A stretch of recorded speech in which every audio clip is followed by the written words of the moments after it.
Hello, this is Joan Friedman, your host of All Ways, ALL for the Academy for Lifelong Learning, associated with Cape Cod Community College on beautiful Cape Cod, Massachusetts. The purpose of this broadcast is to introduce the Academy to a broad audience. We plan to introduce you to our wonderful coordinators, talk about our curriculum, events, catalogs, our many publications, and introduce you to our members.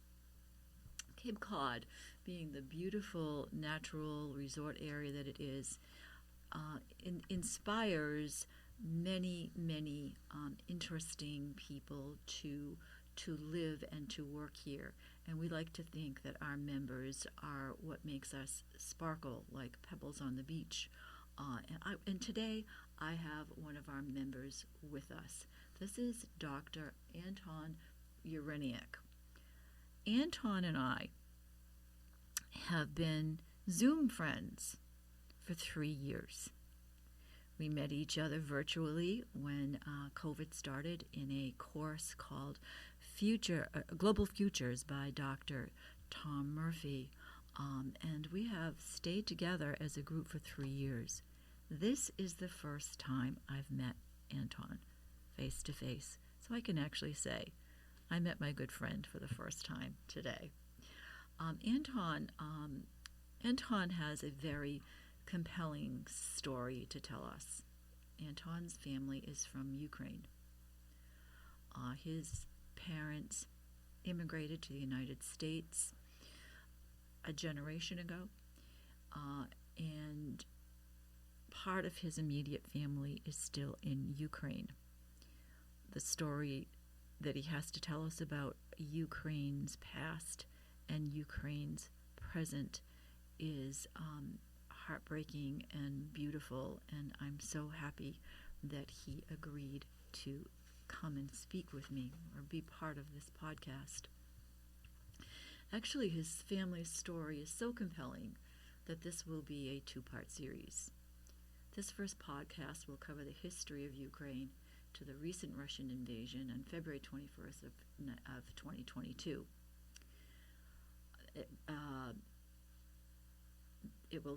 The second podcast, which we'll tape right after this, and probably launch a month after this is actually launched, will be a brief discussion of the invasion and Ukrainian nationalism. It'll introduce you to Anton's family history and his family's foundation that is involved in the current refugee struggle. So now, again, I'd like to introduce my good friend, Anton Yereniuk. Anton, I am so appreciative of your time and your effort, and I know that you have a lot that you want to share with us. Thank you. Indeed, it's a pleasure to see you in person after 3 years of Zooming. What I'm going to do today is discuss a timeline of Ukrainian history. It'll be brief, but I want to again emphasize how important it is for the world to understand that Ukraine is not Russia.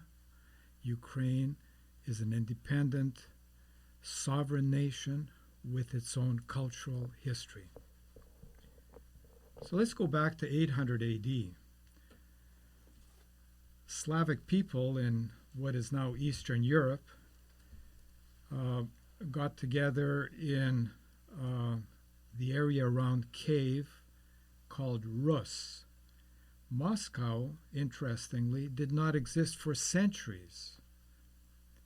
They were connected, the Rus people were connected to the northern Scandinavian empires. So 988 AD, Vladimir the Great accepted Christianity under the Greek Orthodox Patriarchy out of Constantinople. That's the origin of the Ukrainian Orthodox Church. Kiev became the first of the independent city-states of Rus. We go to 1200 AD, the Mongol invaders, who later became known as the Tartars, swept from the east and conquered the Ukrainian plains all the way to Poland. Their homeland was the Crimean Peninsula. 1300 AD, prior to this, Lithuania and Poland had an empire that took control of Ukraine. Under the Polish-Lithuanian rule, Ukrainian peasants were bound to the land as serfs. Out on the steppes, in the 1400s, many discontented peasants joined to form a rebel force called the Cossacks. The territory of the Cossacks lay between the Poles and the Tatars and was known as Ukraine, the Slavic meaning borderland. They fought the Tatars to the south, the Poles to the west. Poland continued to rule most of Ukraine until the 1600s. The Cossacks fiercely opposed Polish rule and fought the pressure of the Poles to convert to the Polish Catholic Church. In Lviv, western Ukraine, where my mom was born, the Ukrainians compromised. They accepted Catholicism, but under the form of a Greek Catholic Church. It's the only Catholic church that allows priests to be married, because that was the custom in the Orthodox Church. So in the Lviv area of western Ukraine, most of the Ukrainians are Catholic. We go to 1654. There was a huge conflict between Poland and Cossack Ukraine. Cossack leader Bogdan Khmelnytsky formed an alliance with Russia in order to oppose Polish rule. Big mistake. The Tsar promoted the Orthodox Church. As Russia gained control over Ukraine, the peasants were again subjected to the role of serfs, and the Cossack state was lost or dismembered. Ukrainians would continue to resist their harsh resistance, but with little success. The Tsars tried to replace the Ukrainian language, but only succeeded in the east and in the cities, but not in the countryside. The Ukrainian language persisted. The Ukrainian language, being a Slavic language, as is the Russian, is very different because most of the root words in Russian stem from other sources. So, in fact, Ukrainian language is much closer to the Polish language than to the Russian. In 1850, poet Taras Shevchenko led a revival of the Ukrainian language and culture. Others in the west of Ukraine followed, like Ivan Franko and Lasio Ukrainka. The historian Michael Hrushevsky wrote many books stressing how separate Ukraine's history was from Russia's in language, culture, and so forth. Putin simply has not read history. I'm going to take you now to World War I. We're 1917. The Russian front against Germany settled over western Romania. That's where my dad was born in 1919. And Lviv, where my mom was born in 1923. That area became part of Poland after the war, and my dad's birthplace became part of Romania. So essentially, these two areas where my parents were born were part of Ukraine, but not part of USSR in 1922. Ukraine, after a failed attempt to establish their independence, became an original member of the USSR, as the Ukrainian SSR, with other members, Russia, Belarus, and Caucasia. In the United Nations, Ukrainian SSR flew their flag. So what happened in 1918? The Bolshevik Revolution under Lenin gained control of Russia and Ukraine. There was a huge civil war between the Red Communist Army and the White Army. Interestingly, sponsored by allies UK, USA, France, and Japan. But the peasants feared the autocratic right wing of the whites, joined the Red Army, and the rest is history. In 1922, Stalin became Secretary General under Lenin. Lenin died of a stroke in 1924. Stalin exposed Trotsky, forced him to Mexico, and then sent assassins to kill him. Stalin took over the Soviet Union, ruled with an iron fist. It's interesting. His assumed name of Stalin is Russian for steel. The first 5-year plan, 1928 to 1933. Stalin set this up, sent hundreds of thousands of successful Ukrainian farmers, the kulaks, to Siberia, and forces the collective farms on the Ukrainians. They resisted, so Stalin set up a program described as the Red Famine. In 1931 and 32, he took away all the harvests, sends the harvest to the factory workers in the cities, and sells the rest to the European countries for cash. He even went as far as to have his security people go house to house in the villages and took all of their food supplies. The result: no crops, 5 to 10 million dead from starvation, stories of cannibalism, pure evil. They call this in Ukraine the Holodomor. Holod in Ukrainian is starve. More is Latin or French for death, death by starvation. So Stalin then sent into Ukraine many Russian farmers because there were no Ukrainian farmers left in the east, and the process of Russification began, especially in eastern Ukraine. Now, my mom and dad were not dealing with this because they were under Polish and Romanian authorities. So my dad was able to get technical training with certification in toolmaking, metallurgy, welding by the time World War II happened. He had a Romanian certificate which he was able to apply for his professional career in Canada later. My mom got primary schooling and learned seamstress work by the time she was 16 when the war broke. So 1933 to 1939, huge oppositions to Stalin resulted in the Great Purge. Over 1 million Ukrainians were sent to Siberia to the Gulag. Others were simply executed. World War II. What happened? Ukraine is the borderland, remember? And Ukraine then was the borderland between the Germans and the Soviets. What happened? Germany attacks Poland and claims victory in 6 weeks.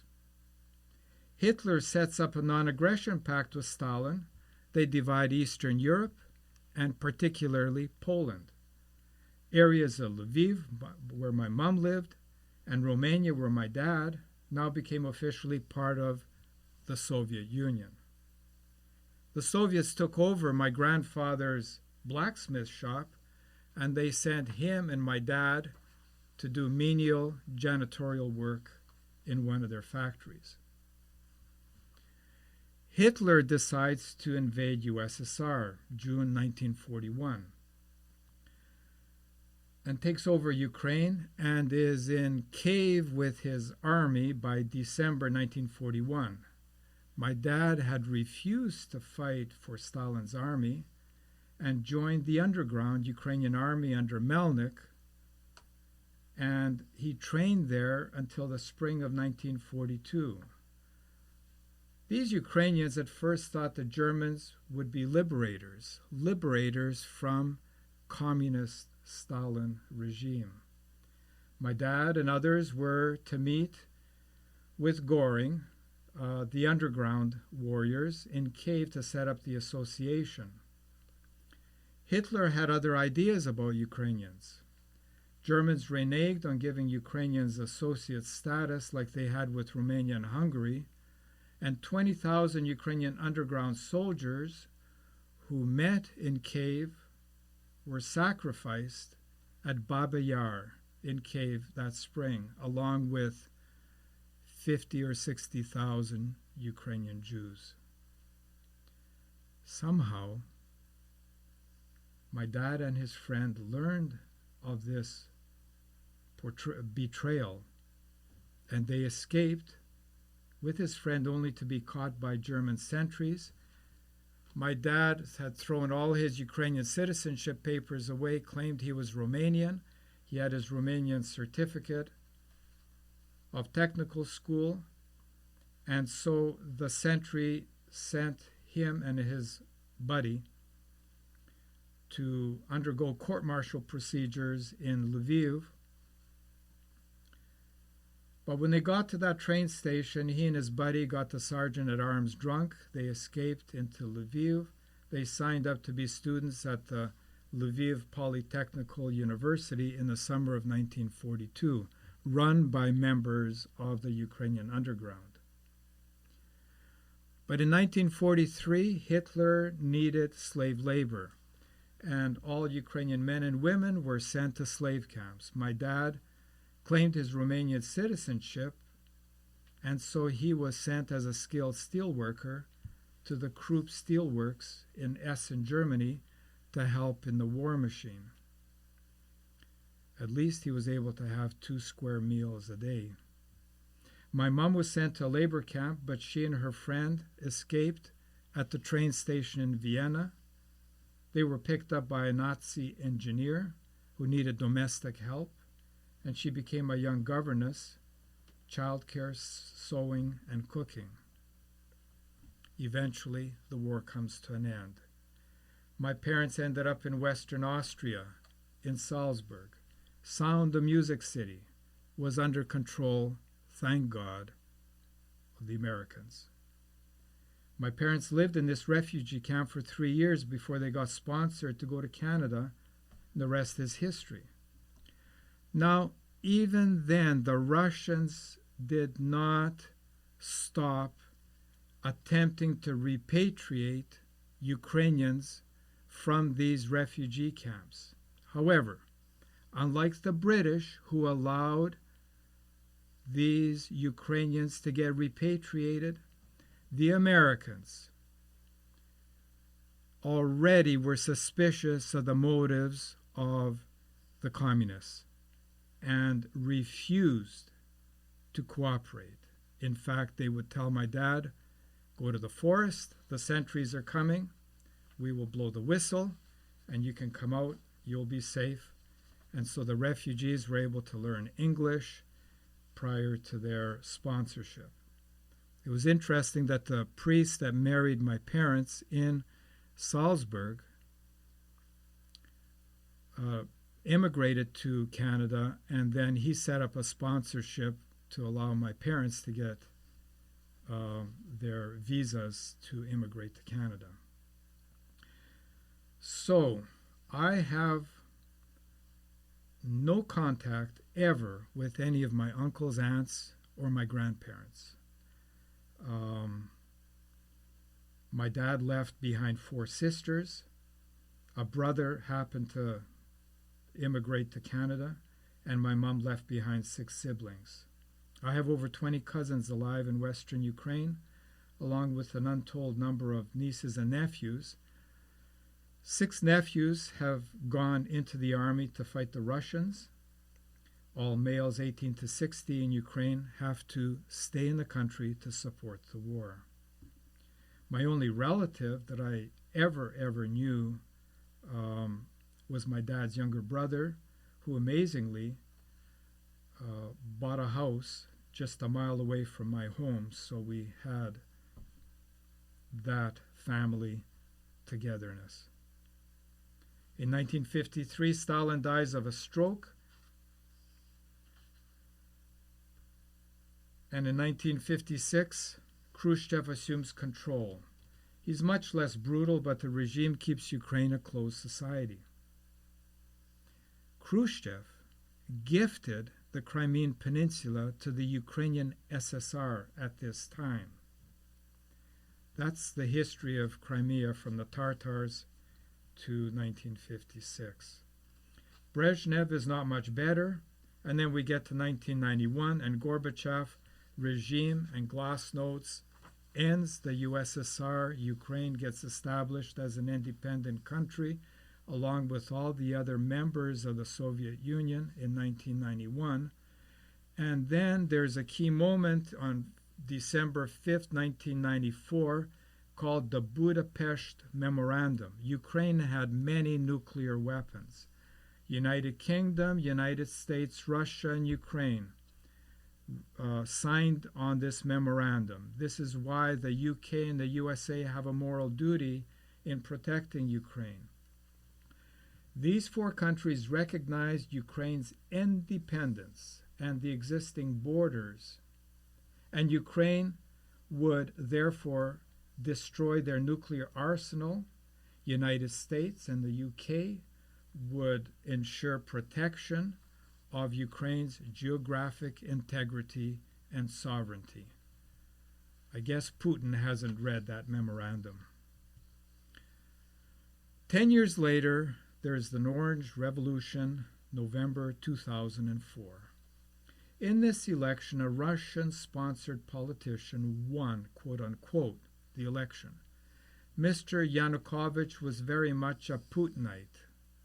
However, investigations revealed that the election was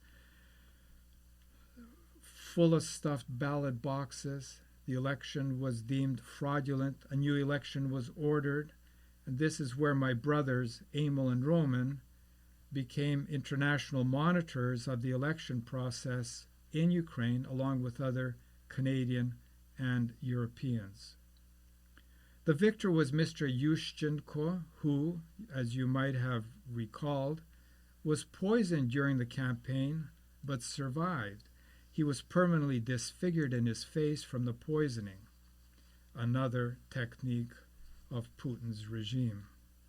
In 2006, in the deputy elections for the parliament, were monitored by an international group, including my brother, Emil. He ended up going to Ukraine every 2 years for monitoring elections until 2014. In 2010, Yushchenko lost to the Putin favorite Yanukovych. When the eastern and more Russified Ukrainians voted in a Russian-Ukrainian over Yushchenko due to apathy from the West. In 2012, in the deputy election for parliament, pro-Russian anti-NATO deputies won many seats in what was a confusing campaign because Ukrainian candidates lost access to marketing, TV time, and so forth. So in 2014, with the support from these pro-Russian deputies, Yanukovych, pro-Russian prime minister, announced that Ukraine will abandon an association agreement with the EU and will not seek NATO membership. This was a complete reversal. The Ukrainian public went livid. They wanted to be part of Europe eventually. In Kiev, they started to have mass rallies at the public square called the Maidan. This was called the Revolution of Dignity. It was peaceful. Many were opposed to the corruption of Yanukovych's regime. His presidential home was built super lavish style at a cost of $500 million when people couldn't find $10 a day at work. His presidential home has been now converted to a museum. In January, Yanukovych's security people shot 100 peaceful protesters on the Maidan, and the Ukrainian public went ballistic. Peacefully, the parliament voted to have Yanukovych arrested for corruption. He got wind of it. Putin helped with the escape, and he took his suitcases of money and landed by helicopter in Moscow. Putin was livid that the Ukrainians had that much audacity to peacefully remove a corrupt president. The interim government and later the Poroshenko government signed a trade agreement with the EU, a first step towards membership. Putin went ballistic. Russia invaded, annexed Crimea, a Ukrainian territory. Two secessionist regions in the Donetsk and Luhansk, the so-called Donbass, tried to break away from Ukraine with Russian help. The Ukrainian army went to war to reclaim the Donbass in far eastern Ukraine. During the past 10 years, 13,000 Ukrainian soldiers died, and the front lines remained static for 8 years until the Minsk Agreement, where a ceasefire agreement was signed by Ukraine, France, Germany, and Russia. Then in 2019, an actor, Volodymyr Zelensky, is elected president of Ukraine with 70% support of the electorate. He promised to continue to seek EU membership to free up the Donbass area. He sought to replenish the Ukrainian army with supplies from a reluctant America. He was firmly opposed to closer ties to Russia.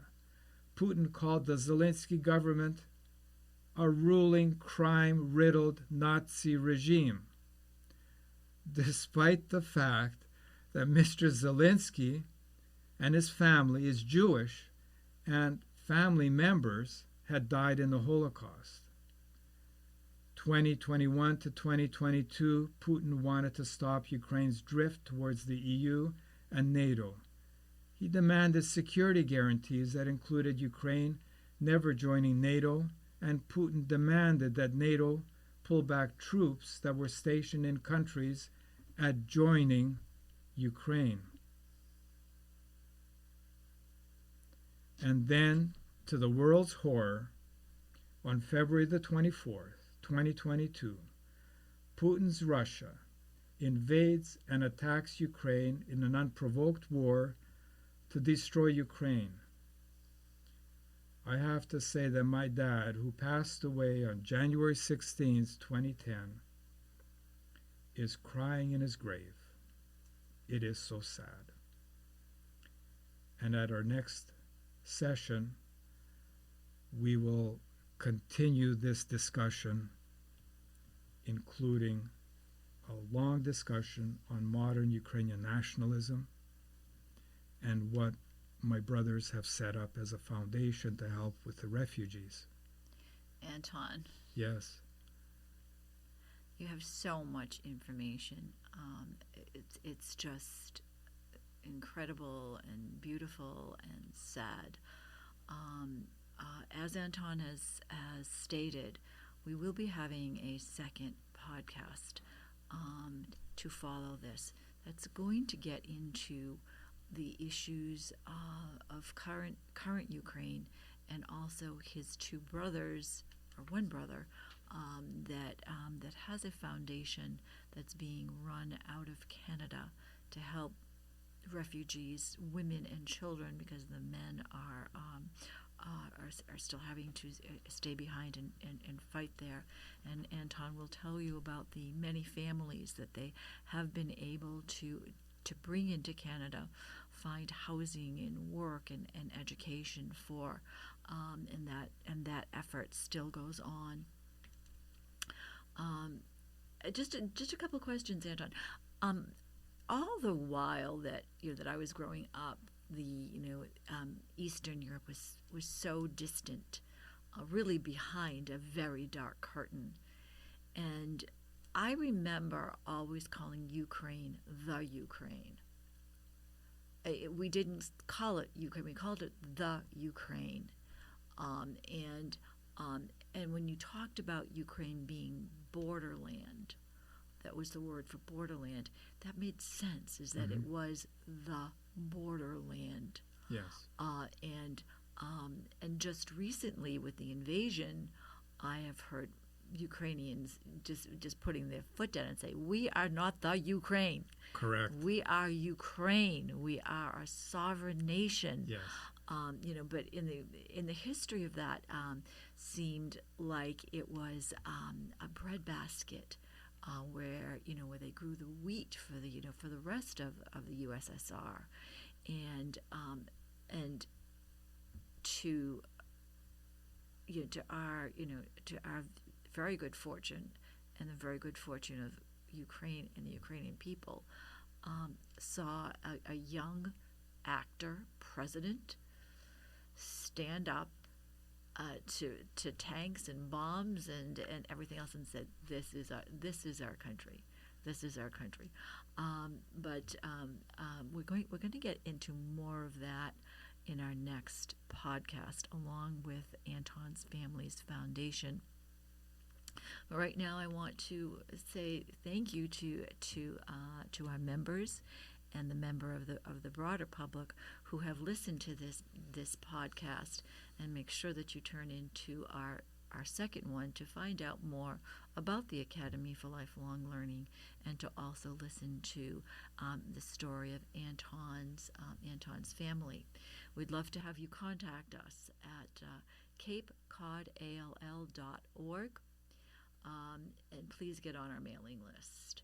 Once you're on our mailing list, you'll receive our catalog of courses, which is the backbone of ALL, and information about our events, our speakers, as well as get our weekly newsletter, which will have more of these interesting podcasts about our instructors and our members.